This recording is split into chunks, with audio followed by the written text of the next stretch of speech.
G'day guys, welcome back to the Tamiya frog build. I believe this is video number 5. Or is it 4? 5? Somewhere in there. We haven't actually edited any of the videos yet. We're just soldiering on through. It's actually the next day, Monday morning. Yay for holidays. So step 18, simply just attaching the motor and this side battery retainer piece. So last step, obviously we installed the pinion on our sport tune motor here. I like to, wherever possible, mount the motor so that you can actually see the sticker, because I reckon they look pretty good. Now I'm just noticing here, hopefully, I thought that motor was contacting that suspension arm there. It might be. So we'll get a screw into our motor cap. I always like to get the Tamiya the right way up, if possible. So we just rotate till we find our hole for the screw. Wind that screw in just a little bit. So how was your weekend? Ours was pretty good. Sitting around building RC cars all weekend. How can it not be good? So second screw.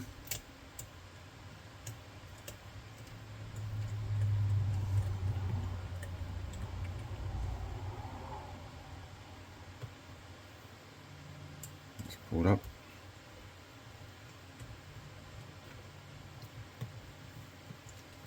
Once pulled up, now we can put some actual tension on it. You don't need to over tighten these.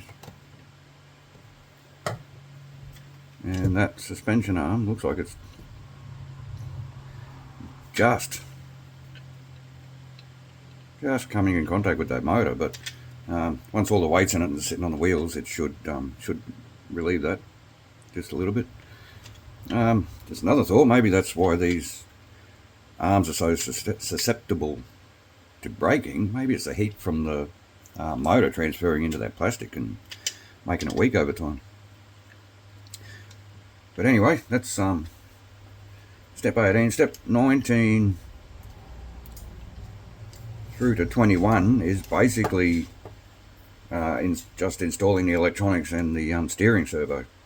So I have this cheap generic servo. I was going to put a good or better servo in it, one of those 25 kilo servos. I figured that was a bit of overkill for this little buggy. I'd rather use that bigger servo for something that actually needs it. So we got this one. I have tested it, but we do need to set the servo into neutral so we can set up our servo saver there. So this is our servo tester. We've just you've seen this before. It's just a one of the old full cell battery packs that used to come in the cars for the mechanical speed controller, with a servo tester, double-sided tape stuck on with a inline switch, and we simply just plug our servo in, power up the servo tester. It's flashing, that means it's in neutral. We can flick over to manual, make sure the servo is actually working. You can't see that spinning, but oh yeah, you can kind of. You can probably hear it though. And we can flick it over to automatic, and it just goes through full range of motion back and forth. And we just flick over to neutral. That puts the servo back in neutral. Power off the unit. Unplug the servo. And that's it. That's set to neutral. So, put that aside. This is actually telling you to mount the servo saver after the servo's mounted in the car. That's a bit different, so we'll do that. We also have our speed controller. It's telling us It's telling us to mount the speed controller on the side of the servo using some double-sided tape. Which way are we going to orientate the speed controller? I'm not too sure. Be nice to have it up that way so you can read what the speed controller is. The best thing to do is just make sure it's actually going to fit inside the chassis rails, and yeah, there's a bit of room there. Right, so a bit of double-sided tape. Got a few different bits up here.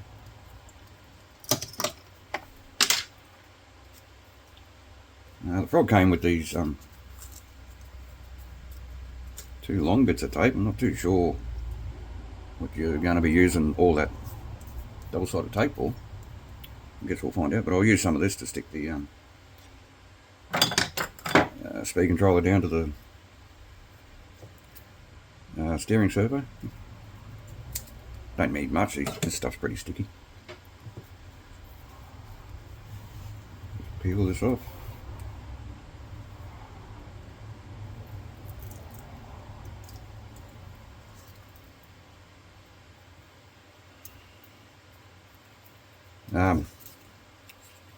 Building the Monster Beetle in the sorry, Monster Beetle and the Blackfoot, really didn't have to worry too much about where you put the electronics, because you got so much room under those big bodies. Whereas with the Frog being a buggy, there's really very little room. That really didn't stick too well at all. It's not sticking at all. I'm guessing this servo might be a little bit dirty. Wonder if we've got any cleaner. We'll just have a look for that. Just hang on a sec. Okay, so after a bit of mucking around, that Tamiya double-sided tape just was not sticking. I cleaned the servo down, degreased it as best I could. We ended up using the 3M tape that came with the actual speed controller, and that's on there pretty solid. Okay, so now we can, after that little drama's over and done with, we can try and slide this mess into this chassis. I'm thinking we have to bring these two up here. This is going to sit around this way. Same with this, bring this one up through here. I think the receiver is going to be sitting way down the bottom here, which I'm not a big fan of that. It's really close to the ground, close to all the dirt and water that might get flung up into the chassis. These receivers aren't waterproof. The speed controller is obviously waterproof. I don't know about the servo. It's not like we're going to be running the car through bloody 3 foot of water or anything. So, but if you can, if you can give us a suggestion of a better place to run the receiver.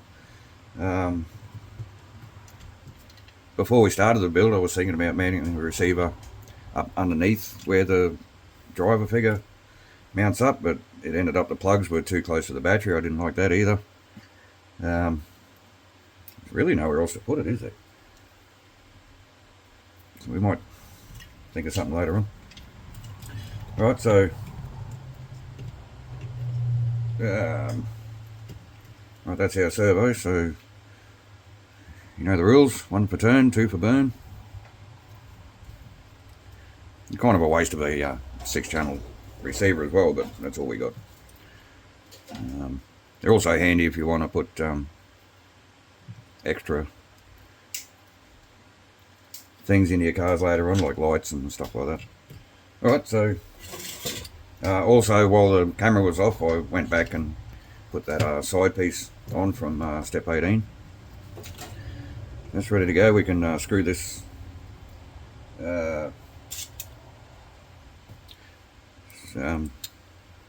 steering servo. Oh, I'm struggling for words today. And we can just slide this black part down to line up with those holes. Now, other screw will go in the opposite corner. If you're really worried about it, you can probably put 4 screws in, but I don't think there's any point in doing that.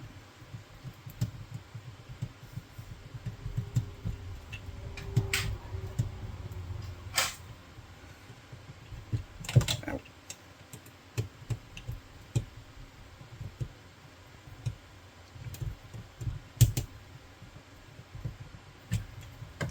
Okay, they're done up tight. Now, something I should have checked. Yeah, it's going to be tight.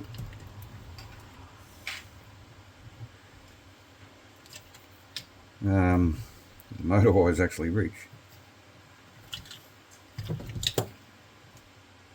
Yes, they will, but I'd like to.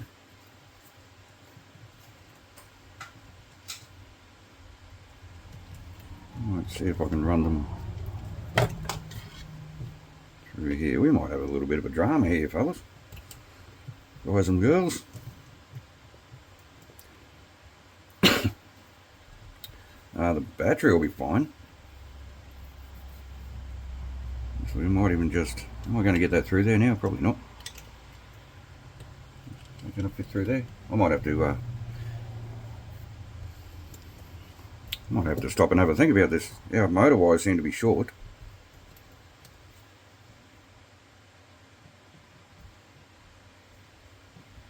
We might get away with it.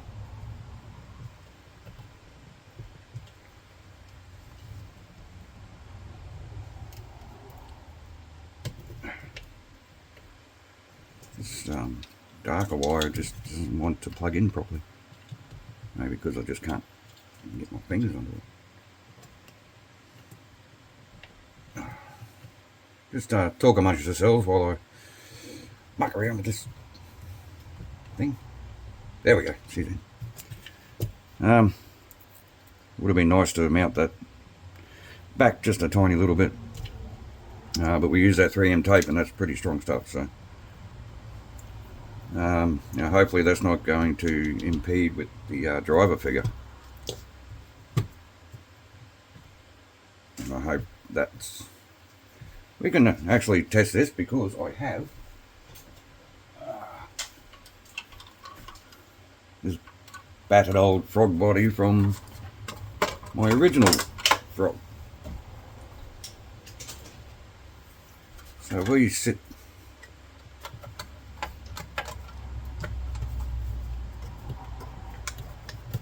this body on the chassis where it's supposed to go.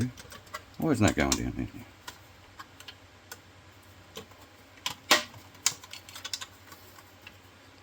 Yeah, that's on there. Well, hey, at least this gives you a bit of a preview.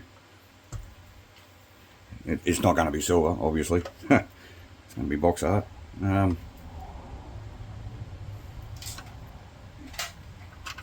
I would like to have those motor wires coming out of the side of the chassis there, not over it. So, yeah, well, I don't like that either with the motor wires hard up against the shock there like that. Right, we can play with cable management a little bit later on. If we have any dramas, I can always cut these wires and extend them. Then I can run them pretty much wherever I want there. Right, we'll take this back off now that we kind of know where we're going with it. Okay, so we ended up doing all that off camera because, well, to be honest, I was struggling with that a bit. Okay, so we ended up turning the ESC 90 degrees. Thanks for the tip, Zach.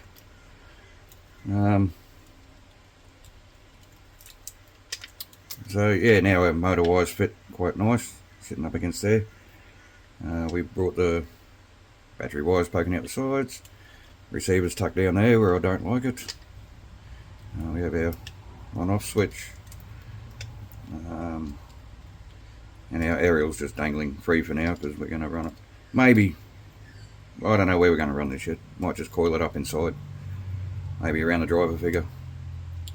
So it's not, we're going to still be running the metal aerials. You have to on a frog, I think. It's part of the look. So we're probably just gonna run this, just stick it down with some tape, probably around there once the driver figure goes in. Oh no, we'll work that out later. So, servo, front servo, steering servo. Actually, we have had the other battery cover, battery end plate, whatever you want to call it, to go on here. Now, I mentioned earlier in probably a previous video,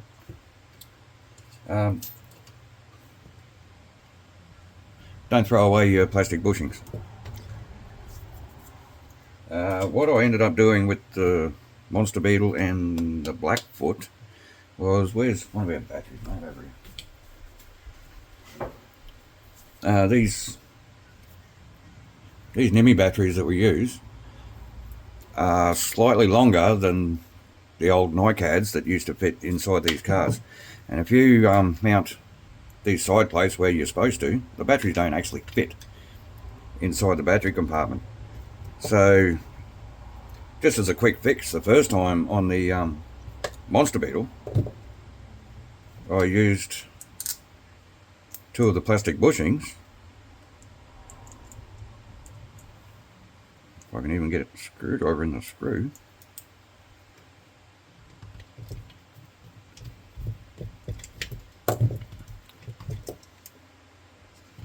White bushings on white paper, I can't see them.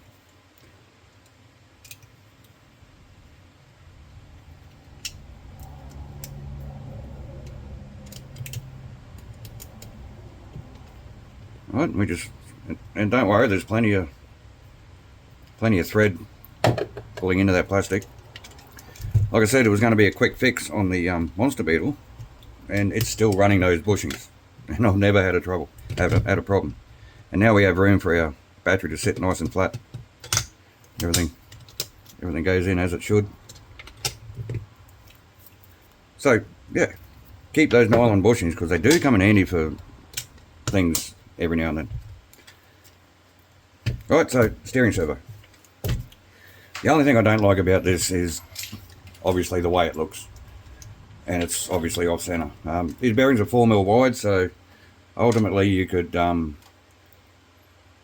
do something a lot better than this. Obviously, you can have 4 2mm wide spaces, preferably out of the same color plastic. That'd look a lot better. And I say 4 because you can have 2 on either side, and that'll even out the distance. You might not have the same trouble as we do with the batteries not fitting. You might have different batteries, you mightn't have to do this at all. But that's what we had to do, and we've stuck with it. If this was going to be a shell queen, obviously I wouldn't do that. I'd find a battery that would fit, maybe even a vintage battery. Something to look a bit better than that. Alright, thanks mate. Steering servo. Now, as you saw, we already centered our servo, and the servo saver needs to fit, or needs to be directly in line with the servo. So your first part there with your tab pointing up, then your actual servo saver itself, which is essentially just a spring that gets clipped on. Top part there, and your little plastic washer, and our screw. This screw isn't out of the kit, it actually came out of this servo, so I know it fits, I know it's the right one. And these nylon servos, you really have to be careful not to over tighten that screw, because they do strip out very easy. Zach's already made up the steering arms for me. Not that I don't trust you, Zach, but yeah, it looks pretty close. And it's actually telling us to bring them up from underneath, so I'm going to have to take that back out again. I was going to thread them on through the top, but that'll probably make the steering act funny. So we'll come in from underneath like the book says. Who are we to argue with Tamiya, right? So right side, our left side.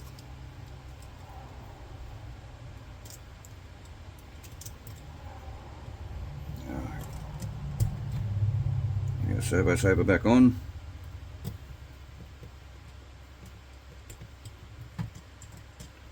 Boy, that's not even engaging with that servo. So we've got a problem there. Geez, we've had some problems with this kit, aren't we? This piece here is just like stripping itself on those splines.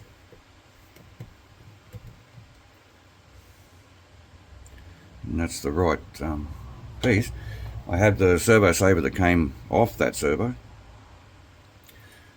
and it seemed to work fine, so I think I'm just going to use that. So this is a bit not very good. If this was, like I say, your first kit or your only kit, and you didn't have these spare parts available, see, this one's doing the same thing.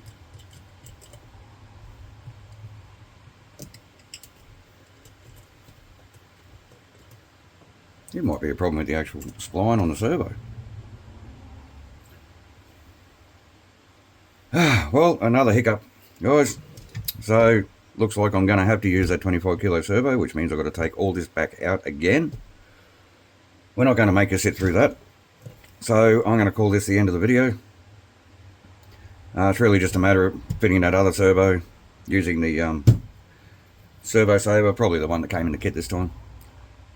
Hooking up the front steering, and then we can put the wheels on. Now the wheels, we've also got this extra metal bar to sit in here, but I'm not going to do that until I get the servo sorted out properly. The wheels, where are the wheels, mate? Give me the wheels. Alright, the wheels, we've already assembled the wheels, and we actually made a separate video that we're going to upload probably today, which today to you guys will probably end up being 5 days ago, not too sure, a couple of days before Christmas anyway. So we're going to upload the video on how to install the rims inside these tyres, and then we're going to call the chassis done, and then it's time to start working on the body. So I know that video didn't quite go as smoothly as planned, but I hope you enjoyed it. Like and subscribe if you'd like to do that. Thanks for watching, and we'll see you when we got to paint the body. Okay, so I'm glad I talked myself out of that. It was just a matter of just walking away for a minute, having a break, having a drink, having to think about it. But we have our finished Frog chassis. We swapped out that dodgy servo for the 25 kilo servo that I didn't want to use, but that's the only other one we got. We tidied up the wiring. We still got to tidy up this antenna wire from the receiver, but I'm going to do that after the driver figure goes in, so they can just sit around here like that for now. We've got our very cool 80s hardwire aerials. All the wiring looks fairly neat, not too bad. Everything seems to be running nice and smooth. Let's just power it up. Oop, not with that one. Let's just power it up and see if we actually have a working Frog. I know we already do because I've already gone through and reset everything. Okay, but here we go. We have forward, brake, reverse, and we have nice quick steering. Not the quickest steering in the world, but for a Frog I think that's pretty good. So now this time we're going to close out the video, and the next video you're going to see painting up the body, and at the end of that video you're going to see this car finished, and maybe there'll be another video actually running the car. So once again, thanks for watching, thanks for sticking around. thanks for your patience. This video really didn't go as smoothly as it was supposed to. There really wasn't much left to do on the car, but we did come across a few hurdles. We overcame them, we kept going, we battled on, and now we have a beautiful working Frog chassis. So thanks again, and we'll see you on the painting video.